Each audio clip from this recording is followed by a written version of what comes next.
على أشرف الأنبياء والمرسلين وعلى آله وصحبه أجمعين. Amma ba'd. Saudara pengurusi majlis, seterusnya kepada yang berbahagia, pengurusi ahli jawatan kuasa sambutan Maulidur Rasul Tuan Haji Muhammad Isa bin Ahmad, seterusnya kepada yang bahagia Tok Pengulu Suri dan pengurusi JKKK Kampung Istana, ahli jawatan kuasa masjid, tuan-tuan imam, pimpinan-pimpinan masyarakat, seterusnya kepada ibu-ibu, bapa-bapa, anak-anak yang dirahmati Allah sekalian. Alhamdulillah, pertama-tamanya marilah kita merafakkan rasa syukur kehadrat Allah Subhanahu wa taala kerana dengan izinnya kita dapat dikumpulkan pada malam ini. Malam ini tak disangka-sangka pula hujan lebat pula dah. Bila nak berhenti jangan tanya saya, bukan?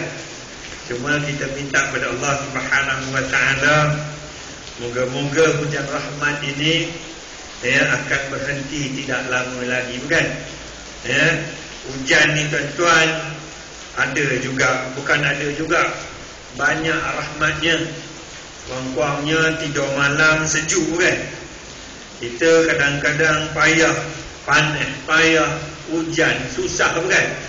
Serba tak kena. Bagi panas selalu mengadu panas, bagi hujan selalu mengadu hujan pula, bukan? Jadi tuan-tuan dan puan-puan sekalian, kita sebagai hamba Allah Subhanahu wa taala ini, kita terima je lah apa yang Allah berikan kepada kita ini. Ini semuanya ujian, betul tak tuan-tuan? Mungkin nak menguji sejauh mana keimanan kita kepada Allah Subhanahu wa taala. Ahasibannas ayutraku ayyaqulu amanna wa hum la yuftanun. Ada kursi panjang pula malam ini, ya. Sonok juga saya dapat duduk ada kursi di sini ni. Kalau tidak berdirilah saya sepanjang setiap kali berceramah, Dan malam ini saya rasa bertuah, tak pernah dibuat di rostrum ini ada kursi tinggi yang diletakkan. Saya pun mengambil peluang lah untuk duduk ni, sebab daripada pagi tadi bertolak pada rumah, pergi kenduri kahwin, ambil anak kat PLKN, hidupnya separuh hari ni atas jalan raya saja. Anak pun tak sempat balik rumah, terus daripada PLKN. Hari ni PLKN habis dah. Jangan tuan-tuan tak ambil lah anak yang dekat PLKN itu. Kadang-kadang kita tak tahu pun anak kita dah habis program ataupun PLKN dan sebagainya, kan? Kita tak mahu jadi macam tu, tuan-tuan. Kita kena jadi ibu bapa yang mengambil berat tentang anak-anak kita, betul tak? Terutama anak-anak kita hari ni, tuan-tuan dan puan-puan, dia bukan macam dulu. Anak-anak dulu, tuan-tuan tengok, maghrib dah ada kat rumah dah, betul tak? Ini cerita dulu-dulu. Sebab saya ni dilahirkan di kampung orang Melayu. Jangan tuan-tuan kata saya Cina pula. Memanglah Cina. Jangan tuan-tuan kata saya Melayu pula. Saya ni berbangsa Cina, tapi dilahirkan di kampung orang Melayu. Orang Melayu ramai, orang Jawa ramai. Ketika kecil-kecil dulu saya tak bersunat lagi. Tapi duduk kampung Melayu ni dah biasa dengan adat cara hidup orang Islam. Bila maghrib saja udah ada kat rumah dah. Ini orang dulu-dulu. Betul tak tuan-tuan? Sebab selalu kalau tuan-tuan pergilah, dan saya selalu bercakap benda ni. Saya duduk kampung Melayu dulu cerita tuan-tuan, dulu. Masa itu belum masuk Islam lagi. Sebab kita sudah biasa dengan persekitaran, dengan keadaan orang Islam, orang Melayu. Dia ingatkan anak-anak dia balik rumah sebelum maghrib. Saya rasa budaya ini perlu dijadikan perlu dihidupkan balik. Balik rumah maghrib ni. Dia penting tuan-tuan, sebab maghrib ni memberi petanda kepada kita hari dah malam. Ataupun senja. Maghrib itu senja, maknanya malam dah mula menjelang. Bila malam menjelang ini biasanya kita gelap lah, betul tak ibu-ibu sekalian? Gelap. Bila gelap, cara nak tengok orang, maknanya orang itu kena dekat dengan kita, baru kita nampak dia. Betul tak tuan-tuan? Kalau waktu siang kita nampak dia, kalau tak nampak pun orang lain nampak, ataupun jiran nampak. Sekejap tuan-tuan, nak kali ke tengah supaya saya boleh tengok juga kawan bapa semua sekali ni, bukan? Kalau tengok kawan ibu, tengok kawan bapa. Kalau dalam siaran forum perdana kat TV tu, kita tengok satu tempat aja, sebab kita kena tengok kamera kita. Sebab forum perdana itu untuk TV, bukan untuk yang datang tu. Macam baru-baru ni ada tengok ke? Tak ada. Allah, tak ada. Malang sungguh kalau tak tengok. Penat saya bercakap malam tu, bukan? Ini cerita sikit. Kalau dalam TV kita tak pandai, kalau kamera kita kat sini, kita tak boleh tengok sebelah sana, mata juling. Nanti bila masuk TV, orang tengok pasal apa dia tengok pandang mata dia ke sana, bukan? Jadi kena tengok setempat. Dia tu TV tuan-tuan. Nak cerita panjang lah, bukan? Tapi kalau kerana tak ada TV, maka kita kena tengok, kita tengok merata, bukan? Kat belakang minta maaf lah, siapa suruh duduk belakang. Susahlah macam ni dah. Nak ceramah kena begitu pula. Tak boleh macam itu. Setakat ini boleh layan lagi tak? Sini boleh layan. Belakang nasiblah dia. Tuan-tuan, dia tak nak apa tu duduk dalam kemah takut hujan lebat, bukan? Tak ada. Eloklah dia di belakang, betul? Saya nak sebutkan kepada tuan-tuan dan puan-puan, kenapa saya sebegini ni. Saya masuk Islam ni, nak cerita sikit lah.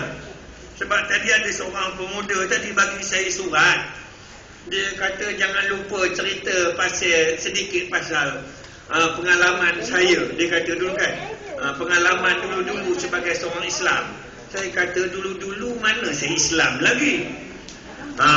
Ini kena bagi tahulah. Saya masuk Islam umur 20 tahun. Jadi sekarang ni dah 40 lebih. Lebih berapa? Lu fikirlah sendiri, bukan? Tapi saya yakin saya jadi awet muda.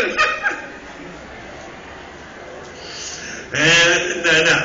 Saya masuk Islam umur 20 tahun baru masuk Islam. Sebelum itu saya menganut agama Buddha. Saya beragama Buddha, lepas itu masuk agama Kristian. Dia nak suruh saya cerita sikit. Jadi saya oleh kerana orang muda yang suruh, saya nak bagi tahu sikitlah. Saya masuk Islam ni antara sebabnya kerana banyak bercampur bergaul dengan orang Melayu, orang Jawa, orang Jawa Melayu Islam, Jawa Islam yang baik-baik, yang balik pada waktu maghrib. Kalau saya bercampur dengan yang balik pukul 12 tengah malam itu, sampai sekarang saya tak bersunat lagi. Ini kena bagi tahu dulu. Mana datang air menitik atas kepala saya ni? Kan? Tuan-tuan, saya nak ceritanya, kalau kebetulan saya ni suka bergaul dengan orang yang baik-baik, orang Jawa, orang Melayu. Ini lagi sini ada apa? Orang Banjar ada? Tak ada, kan? Orang Jawa sini? Orang Jawa? Khabar ibu? Alhamdulillah. Dengan sebab itu Iki Cino isu ngomong Jawa jangan main-main ni. Jangan kutuk saya tak tahu pasal, kan. Dulu isu ngomong banyak-banyak lah. Sekarang dah tak boleh, sitik-sitik aja sekarang ni.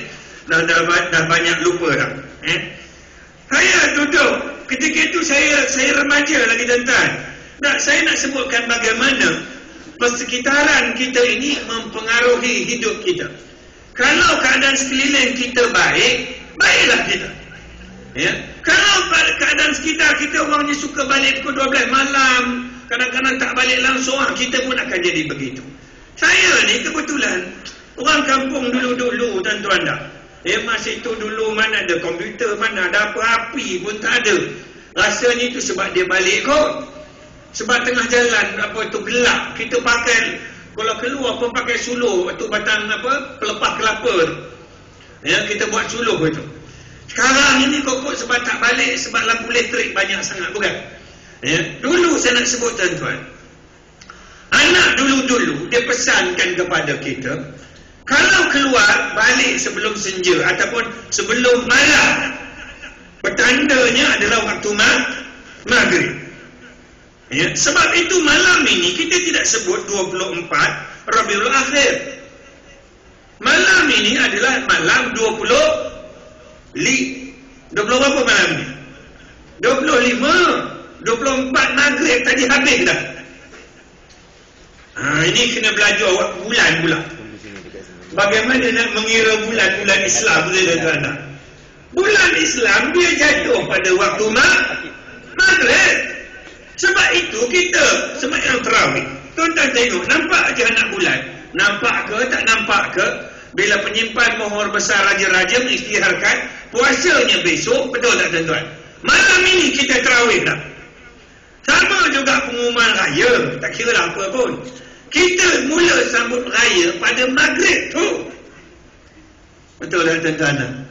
Sebab itu kita tak puasa dah pada waktu maghrib itu. Sebab berbuka itu, maghrib itu menandakan berakhirnya satu hari. Tuan-tuan tengok maknanya hari dalam Islam ini penandanya waktu maghrib. Hari kita berakhir pada waktu maghrib. Inilah bulan Islam. Berbeza dengan bulan orang putih, penandanya pukul 12.30 malam. Tuan-tuan tengok beza antara Islam dengan bukan Islam. Sebab itu saya masuk Islam. Sebab ada beza. Ini kena cerita sebenarnya. Kalau bagus juga orang tua hantar surat kat saya. Ya, boleh saya ingat balik zaman-zaman sebelum sunat dulu. Kena cerita tuan-tuan. Ini kena sebut juga zaman-zaman sebelum sunat ni menarik. Kebetulan pula dalam masjid tu ada pula geng saya seorang. Cina baru masuk Islam dia. Sebab itu berani cakap malam ini. Ada geng. Ya, dia pun masuk Islam juga. Tuan-tuan tahu. Saya tak tahu dia masuk Islam umur berapa. Saya umur 20 tahun. Bersunat lebih kurang waktu tu jugalah. Tak payahlah cerita malam pengalaman bersunat, bukan? Tuan-tuan dan perempuan boleh bayangkan bagaimana seksanya bersunat ketika umur 20 tahun ya. Kalau tengok, kalau musim cuti sekolah kan, kalau musim cuti sekolah panjang-panjang sebulan, tuan-tuan tengoklah, ada je kenduri kenara sana buat program berkhitan, bersunat beramai-ramai. Ada tak ibu-ibu sekalian cuti sekolah kan? Hari itu tahun lepas saya berceramah kat Pajam. Kebetulan ada program bersunat beramai-ramai. Jadi saya pun pergilah. Pergi tengoklah orang sunat 8 orang, sekali bersunat semua ada 80 orang. Di dewan tu kecil je sekali bersunat. Berhenti dah hujan dia tengok nampak tuan-tuan. Alhamdulillah. Jadi bila tengok kan orang sunat ni 5-6 tahun, seronok kita tengoknya. Doktor tu gunakan guntingnya kecil aja. Dia ketawa pula ibu-ibu kita ni macam dah rasa aja ya apa tu. Ya. Dia potong pun senang aja. Maklum ajalah kulit muda bukan. Rak potong kejap aja, kejap aja dulu. Kita dulu doktor ambil sejam lebih nak sunat. Saya rasa kalau dia guna gunting kecil yang dibuat sunat budak-budak 5-6 tahun tu, saya rasa keluar skru gunting tu. Itu tuan-tuan. Mau patah mau gunting tu budak tuan-tuan. Tapi tak maulah cerita benda itu, boleh tuan. Nak ceritanya apa tu? Ni cerita sikit ni. Pentingnya umat Islam ini memuliakan waktu maghrib. Saya tuan-tuan nak cerita sikit aja ni sebagai mukadimah. Sebab pengurusi tadi di kat masjid tadi dia pesan saya berhenti pukul 11. Amboi. Ya, selalunya